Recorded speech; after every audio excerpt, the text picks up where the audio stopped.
হাতে মাত্র একটা দিন, তারপরেই বড়দিনের আনন্দে মেতে উঠবে মানুষজন। আর এই আনন্দে কেক তো থাকবেই। সুদৃশ্য মনোলোভা সুস্বাদু কেক না হলে বড়দিনের কোনো মানেই হয় না। কিন্তু বড়দিনের আগেই মনমরা কেক কারিগরেরা।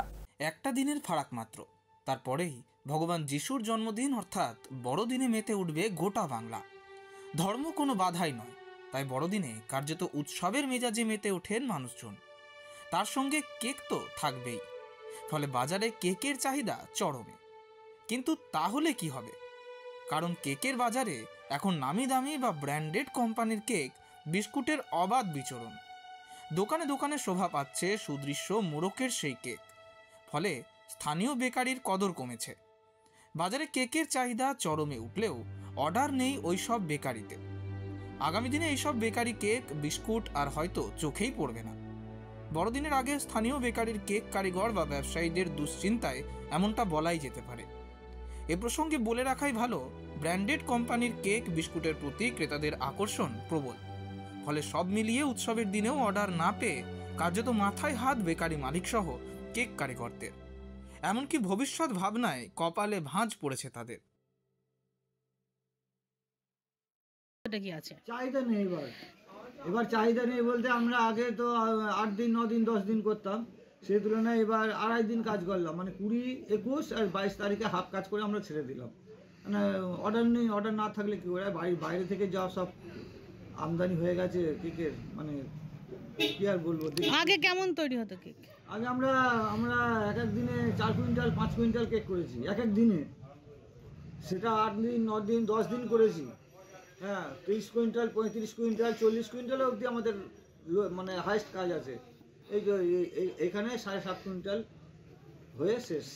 মানে এটা একবেলা কাজ হচ্ছে? এটা একবেলা কাজ হচ্ছে। 2 দিন ফুল হয়েছে আর একদিন একবেলা হলো, মানে 2.5 দিন। 10 দিনের জায়গায় এখন হচ্ছে ওই যে বাইরে থেকে যে মালগুলো ঢুকছে কালনায়, আমাদের এই বেকারি গুলো একদম মানে শেষ হয়ে গেল। মানে সাধারণ মানুষ ওদিকেই ঝুঁকছে? হ্যাঁ, সাধারণ মানুষ ওদিকেই ঝুঁকছে। আগে এগুলো যেগুলো খেতে এখন ওগুলো আমরা সারা বছর ধরে থাকি যে কেকের দিনে কিছু কেক তৈরি করে কিছু একটু পয়সা বেশি পাই আমরা। রোজ যা করি সারা বছর তার থেকে মনে হয় একটু ডবলের আশা থাকে। তা সেই যেটা ভাবলাম তো সেটা হলো করি না। অর্ডার নেই, যা অর্ডার ছিল মোটামুটি 2.5 দিনে ক্লিয়ার। এখন সে কখন দেবে সে আশায় বসে থাকতে হবে, আমাদেরও কিছু করার নেই। সামনের বছর তো আর হবে কিনা সন্দেহ। সত্যিই তাই, একদমই মানে সামনের বছর হবে কিনা আমরা এই তো 9 থেকে 7 দিনে চলে এসছে। 7 থেকে 5 বছরের পর বছর দিন কমতে কমতে আজকে এবছরে 2000 সালে আর 2023 সালে আমরা এই। স্থানীয় বেকারির চাহিদা নেই বললেই চলে। সেক্ষেত্রে ক্রেতাদের চাহিদার যোগান দিতে ব্র্যান্ডেড কোম্পানির কেকই রাখতে হয় দোকানে। সেক্ষেত্রে তুলনামূলকভাবে অনেকটাই পিছিয়ে পড়ছে স্থানীয় বেকারির কেক বিস্কুট। কোম্পানিকেই বেশি গুরুত্ব দিচ্ছেন লোকেরা, কারণ হিসেবে কেক তৈরি সহ তার গুণগত উপাদান বিষয়ে নিশ্চিত হওয়া যায় বলে জানান তারা।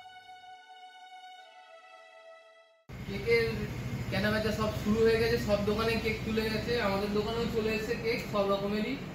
কেক এগলেস আছে, উইথ এগ আছে, ফ্রুট কেক আছে, চকলেট কেক রয়েছে, বিভিন্ন রকমের কেক রয়েছে। এখানে ক্যাটালগও রয়েছে, আপনারা দেখতে পারেন। আর রিজনেবল প্রাইসের মধ্যে কেক আর বেকারি কেকের তুলনায় অনেক বেটার। আচ্ছা, বেকারি কেকের তুলনায় বেটার মানে বেকারি কেক কি কেউ কিনছে না এখন অতটা? বেকারি কেকের বলতে পারেন আপনার ওগুলো তো কোনো ডেট দেওয়া থাকে না। তারপরে প্রোডাকশন হাউসে আপনি কিভাবে তৈরি হচ্ছেন সেটা আপনি কোনো কিছু খবর পাবেন না। আর যেগুলো সোশ্যাল মিডিয়ায় ভিডিও দেখতেই পারেন, তো ওগুলোতে দেখে আপনার হয়তো ভক্তি হবে না কেকটার প্রতি। আর এগুলোতে আপনি একদম রিজনেবল প্রাইসের মধ্যে একদম ভালো কোয়ালিটির জিনিস পাবেন, কোনো কম্প্রোমাইজ। কিন্তু ছোটবেলায় আমরা ওগুলোই খেয়ে মানুষ হয়েছি বা বড় হয়েছি এখনো পর্যন্ত। কিন্তু এখন সবকিছুই আমরা সবকিছু যাচাই করতে শিখেছি, বা যাচাই করতে গিয়ে আমরা দেখছি যে জিনিসটা দিয়ে তৈরি হয়েছে অর্থাৎ মেটেরিয়ালটা ভালো কিনা, সেটা স্বাস্থ্যের পক্ষেই হোক আর খাওয়ার ক্ষেত্রেই হোক। সেই জন্যই এই ব্র্যান্ডেড বেকারি, এরাও তো ব্র্যান্ডেড বেকারি উন্নত, এবং এদের যে জিনিসপত্র ব্যবহার করে, যেসব জিনিসপত্র বা মেটেরিয়াল, সেগুলো মানে আমরা মনে করি স্বাস্থ্যকর বা উপায় তৈরি। সেই জন্য বৃহৎ শিল্পের চাপে স্বল্প পুঁজির বাণিজ্য চরমভাবে ক্ষতিগ্রস্ত হচ্ছে। অন্তত স্থানীয় বেকারি শিল্পের মন্দদশায় এমনটা বলাই যেতে পারে। সেক্ষেত্রে আগামী দিনে ব্যবসায়ী এই অসম প্রতিযোগিতায় স্থানীয় বেকারির ভবিষ্যৎ কী তা নিয়ে দুশ্চিন্তা তো থাকারই কথা। কালনা থেকে রীতা ভট্টাচার্যর রিপোর্ট, এক্সপ্রেস নিউজ।